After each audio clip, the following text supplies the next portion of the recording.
Hello student, welcome to our channel. मैं हूं फैजुल्ला खतीब और आज हम लोग यूजीसी नेट, सीएसआईआर नेट और महाराष्ट्र सेट में जो कॉमन पेपर होता है पेपर फर्स्ट, उसके एक most important topic Venn diagram का स्टडी करने वाले हैं। ठीक है, अब इस वेन डायग्राम के अंदर क्या होता है, हमको सर्कल बना के डायग्राम को आइडेंटिफाई करना रहता है। ठीक है, कुछ सिचुएशन हमको दिया रहेगा तो हमको क्या करना है, हमको 4 ऑप्शन दिए रहेंगे ए बी सी डी के अंदर और वहाँ पर 2 या 3 सर्कल्स बने रहेंगे जिसको आपको सही आइडेंटिफिकेशन करना है कि कौन सा ऑप्शन राइट है। ठीक है, तो इसका हम लोग एक एग्जांपल देखते हैं, देन इसके बाद में हम लोग प्रीवियस ईयर में आए हुए क्वेश्चन का स्टडी करेंगे। तो बढ़ते हैं हमारे फर्स्ट एग्जांपल की तरफ। ओके स्टूडेंट, ये रहा हमारा फर्स्ट एग्जांपल। अब इसको हम लोग डिटेल में समझेंगे। देखो क्वेश्चन के अंदर हमको क्या दिया रहेगा, यहाँ पर 3 नाम दिए हैं। ठीक है, अब हमको क्या करना है, हमको इन तीनों नामों के बीच में क्या रिलेशन है, वो कौन सा डायग्राम मतलब एक्सप्लेन कर रहा है अपने को, वो फाइंड करना है। ठीक है, तो यहाँ पर क्या दिया है, पहला है जज, देन थीफ, देन क्रिमिनल। ठीक है, तो इन तीनों के बीच में क्या रिलेशन है, जैसे आप देख सकते हैं जज है, यहाँ पे थीफ है और यहाँ पे क्रिमिनल है। तो इसको समझने के लिए मैं यहाँ पे क्या करूँगा, मैं यहाँ पे 3 सर्कल ड्रॉ करता हूँ। ठीक है, और इन तीनों सर्कल को हम लोग नाम दे देंगे। जैसे ये जो सर्कल है हमारा, इसको मैं बोल दूँगा जज, यहाँ पे जे लिखा। ठीक है, थीफ को मैं टी से रिप्रेजेंट कर देता हूँ और क्रिमिनल को सी से। ठीक है, तो अगर आप इसके बीच में रिलेशन फाइंड करना चाहे तो बिल्कुल आसान है। जैसे हम लोग बोल सकते हैं कि थीफ यानी कि चोर। ठीक है, तो चोरी क्या है, एक गुनाह है। ठीक है, एक क्राइम है। तो हम लोग ऐसे बोल सकते हैं कि जितने भी थीफ हैं वो सारे के सारे क्रिमिनल्स हैं। ठीक है, यानी हम लोग ऐसे बोल सकते हैं कि जो थीफ वाला सर्कल है वो किसके अंडर आएगा, क्रिमिनल के अंडर आ जाएगा। बराबर, ये क्रिमिनल वाले सर्कल के अंदर आ जाएगा। लेकिन जो तीसरा नाम है यहाँ पे जज, तो जज इस कैटेगरी में नहीं आएगा। बराबर, यानी ना थीफ में आएगा ना ही क्रिमिनल में। तो उस सर्कल को हम लोग क्या कर सकते हैं, साइड में ड्रॉ कर सकते हैं। बात समझ में आ गई? बहुत आसान था। इसका ऑप्शन आपको नज़र आ रहा होगा, ए बी और सी डी में से कौन सा ऑप्शन है, C option is right. I hope ये आपको समझ में आ गया होगा। अब हम लोग बढ़ते हैं हमारे प्रीवियस ईयर के क्वेश्चन के ऊपर। ओके स्टूडेंट, ये रहा हमारा दूसरा एग्जाम्पल।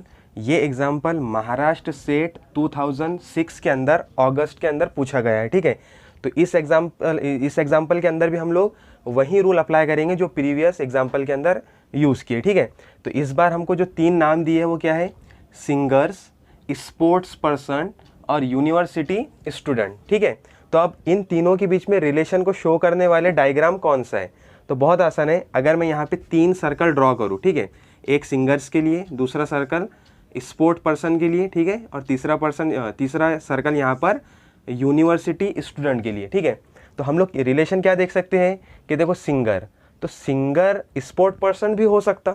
बराबर, यानी सिंगर के पास में क्या क्वालिटी है, वो स्पोर्ट पर्सन भी हो सकता और स्पोर्ट पर्सन सिंगर भी हो सकता।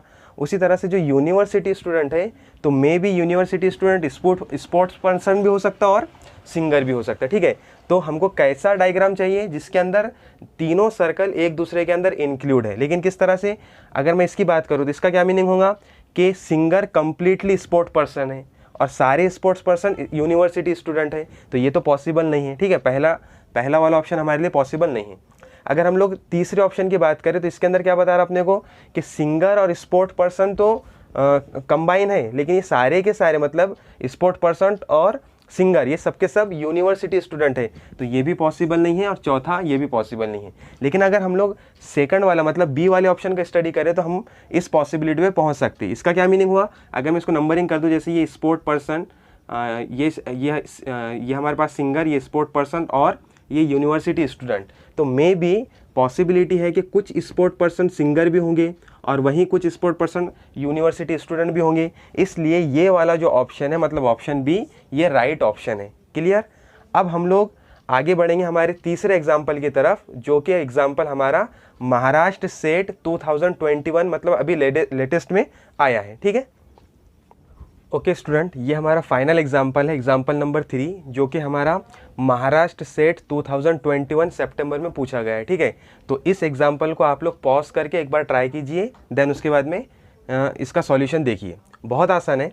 क्या लिखा अपने पास में, एथलीट्स, वुमेन एंड मदर्स। तो यहाँ पर वुमेन और मदर के बीच में अपने को कुछ तो भी एक रिलेशन मिल रहा है। ठीक है, वो रिलेशन क्या है, देखो जितनी भी मदर्स है वो सारी की सारी वुमेन्स के कैटेगरी में आ जाएंगी। बराबर, यानी हम लोग ऐसे बोल सकते हैं कि मदर वाला जो सर्कल है उसको हम लोग किसके अंदर ले लेंगे, वुमेन वाले सर्कल के अंदर। क्लियर हो गया। यानी डायग्राम के अंदर एक दो का तो रिलेशन अपने को पता लग गया कि मदर और वुमेन, ठीक है। लेकिन जो तीसरा ऑप्शन है अपने पास में एथलीट्स, तो ऐसा पॉसिबल नहीं हो सकता कि सारी मदर्स या सारी वुमेन्स एथलीट्स हैं, ठीक है, या फिर सिर्फ एथलीट्स वुमेन ही रहेंगी, ठीक है, मैन भी हो सकते। तो हम लोग क्या कर सकते हैं, यहाँ पे हम लोग ऐसा सर्कल ड्रॉ करेंगे कि जो इसको इस तरह से इंक्लूड करेगा। इसका क्या मीनिंग हुआ कि ये जो हमारे पास एथलीट्स हैं तो मे बी कुछ वुमेन्स और कुछ मदर्स एथलीट्स हैं और रिमेनिंग हमारे पास में मैंस वगैरह भी हो सकते, ठीक है। तो ये ऑप्शन किसको शो कर रहा, ऑप्शन नंबर बी को। क्लियर। तो इस तरह से वेन डायग्राम के क्वेश्चंस आपको सॉल्व करके आने के हैं। बहुत ही इजी टॉपिक है। अगर कुछ क्यूरी कुछ क्वेश्चन है तो आप मुझे कमेंट करके पूछ सकते हैं। आई होप ये कॉन्सेप्ट आपका क्लियर हो गया होगा। मिलते हैं नेक्स्ट वीडियो में। Thank you.